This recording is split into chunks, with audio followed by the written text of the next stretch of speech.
இவ்வாறு வானங்கள் மற்றும் பூமியின் ஆட்சி அமைப்பை நாம் இப்ராஹிமுக்கு காண்பித்து கொடுத்தோம். உறுதியான நம்பிக்கையுடையோரில் ஒருவராய் அவர் திகழ வேண்டும் என்பதற்காக. அப்போது இதில் ஃபஸ்ட்டு இப்ராஹிம் நபி டீஃபால்ட்டாக அவரே இந்த வானம் இந்த பூமி இதோடைய ஆட்சி அமைப்பை அவர் அண்டர்ஸ்டாண்ட் பண்ணிக்கிட்டார், டீஃபால்ட்டாக பண்ணிக்கிட்டார். ஆனால் டபுள் கன்ஃபார்ம் பண்ணுறதுக்கு இன்னும் வகை வரல. அது அவர் பண்ணிட்டார், அது பண்ணி இருக்கணும். அதனால தான் அல்லாஹ் அவரை தேர்வு செஞ்சுருக்கான். இப்போ நமக்கு இப்போ இன்றைக்கி இருக்கிற ஒரு முஸ்லீம் அல்லாத ஃபேமிலியாக இருக்கட்டும், முஸ்லீமாக இருக்கட்டும், தாவாவுடைய தொடக்க புள்ளி எது, எதை சொல்லி தாவா பண்ணுறது? இப்போ மக்கள் கேட்குறாங்க, தாவா எதை சொல்லி பண்ணுறது? இதைத்தான் சொல்லி பண்ணணும். என்ன, இங்கே ஒரு அரசாங்கம் நடந்துகிட்ருக்கு, பார்க்குறியா இல்லையா? தென்னை மரம் யாருக்கோ கட்டுப்படுது, பார்க்குறியா இல்லையா? கடல் யாருக்கோ கட்டுப்படுது, பார்க்குறியா இல்லையா? சூரியன் யாருக்கோ கட்டுப்படுது, பார்க்குறியா இல்லையா? சந்திரன் யாருக்கோ கட்டுப்படுது, பார்க்குறியா இல்லையா? என்றைக்காவது சந்திரன் 2 நாளைக்கு வராமல் சூரியன் 3 நாளைக்கு நின்று இருக்கா? என்றைக்காவது இந்த பக்கம் உதிக்கிற சூரியன் இந்த பக்கம் உதிச்சிருக்கா? அப்போனா அது அவ்வளோ அதுவாக உதிக்குதா? அதுக்கு சக்தி இருக்கா?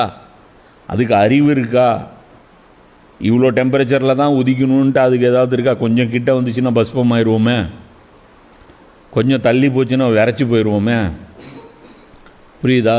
அப்போ பூமியுடைய டிகிரியை பார்க்குறோம். கிரகங்கள்லாம் சுற்றுதா சூரிய குடும்பத்தில்? அந்த வெடித்து அந்த பிளாஸ்டில் இப்படி சுற்றுது அப்படின்றான். எல்லாமே இப்படியா சுற்றுது? ஒரு கோல் மட்டும் ரிவர்ஸில் சுற்றுத, வெள்ளின்னு நினைக்கிறேன். வெள்ளி மட்டும் ரிவர்ஸில் சுற்றுது. அப்போ என்ன அர்த்தம்? அப்போ 7-8 கோழி குண்டு இப்படி சுற்றுது, ஒரு கோழி குண்டு இப்படி சுற்றுது. சந்திர கோழி குண்டு இந்திய பூமியை மட்டும் இப்படி இப்படி சுற்றிட்டு இப்படி போகுது. இது என்னடா அது? என்ன கொடுமை இது? ஒன்று ஒரு பொருள்லேருந்து இப்படி அப்போ சாணக்கல் போக சாணம் பிடிங்க. சாணம் பிடிக்கும்போது பிசுரெலாம் இப்படி தெரிக்குமா? ஒரு ஆங்கிளில் தெரிக்குமா? எல்லா பிசுரும் இப்படி தான் தெரிக்கும். 2 பிசுறு இப்படி போகுமா ரிவர்ஸில்? போகாது. சாணக்கல் இந்த ஆங்கிளில் பிடிச்சினா இப்படி வரும், அந்த ஆங்கிளில் பிடிச்சா அதெல்லாம். அப்போ தன்னால் நடந்ததுன்னா இப்படி தான் நடந்திருக்கும். அப்போ தன்னால் நடக்கலைங்கிறது புரியுதா இல்லையா? அப்போ சந்திரன் மட்டும் ஏன் இப்படி நம்மளை சுற்றிட்டு அது சேர்ந்து சூரியனையும் சுற்றுது? நம்மளை சுற்றுறதில் அது மாறவே மாட்டேங்குது. அப்போது இதுதான் அல்லாஹ்வுடைய அரசாங்கம். குர்ஆன் அல்லாஹ் என்று ஒருவன் இருக்கிறான் என்பதற்கு வைக்கக்கூடிய பேசிக் ஆர்கியூமெண்ட் இதுதான். நம்முடைய குழந்தைகளுக்கு தாவா சொல்லக்கூடிய முதல் பாயிண்ட் இதுதான். மலக்கூத்து சமாவாத், ஒரு அரசாங்கம். அல்லாஹ்வுக்கு அரசாங்கம் வேண்டுமா? அல்லாஹ் தௌஹீதுடைய தலீலே அரசாங்கத்தை தான் பேசுகிறான். என் அரசாங்கம் நடந்துட்டு இருக்குது பார். என்னுடைய ஆட்சி, உன்னுடைய எல்லை எது? உன்னுடைய எல்லை எது? பிரிட்டன் வாடா, உன் எல்லை எது? இது வரைக்கும் அடிச்சு மொத்த உருண்டை என்னது? நீ துளுண்டு இருந்துட்டு நீ உன் ரூல்ஸ் நீ ஃபாலோ பண்ண போறியா? என்னுடைய அடியார்களை உன்னுடைய அடியார்களை மாற்றுறியா?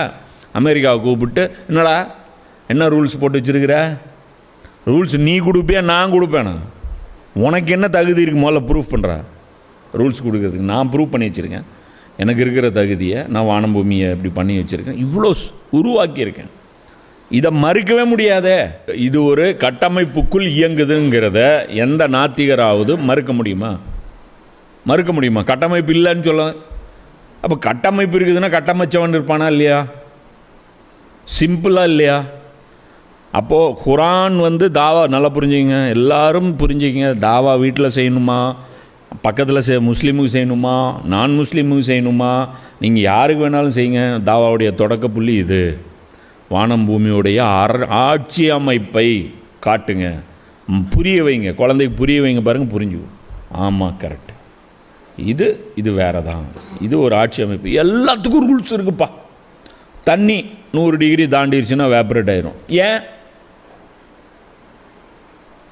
ஏன் கேளு, ஏன் ஆகுது? அது கீழே ஒரு குறிப்பிட்ட டெம்பரேச்சர் கீழே போச்சுன்னா ஐஸ் ஆயிரும். ஏன்? மாற்றி காட்டு, தண்ணியோட இயல்பை மாற்றி காட்டு. ஒன்றும் பண்ண முடியாது. மழை, பெரிய பெரிய மேகங்கள் வெயிட்டாக அப்படியே காற்றுல நிற்குது. எத்தனை கோடிக்கணக்கான டன் அது, ஒவ்வொரு மேகமும் காற்றுல நிற்குது. அதே தண்ணி கீழே விழுந்தால் அதோடைய வெயிட் என்னன்னு பார்க்கணுமா? வயநாட்டில் பார்த்தீங்களா? தேரதூனில் பார்த்தீங்களா?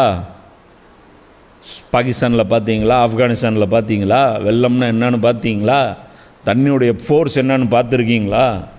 அடிச்சுட்டு போகிறீங்க சின்ன சின்ன கல் துண்டு மாதிரி.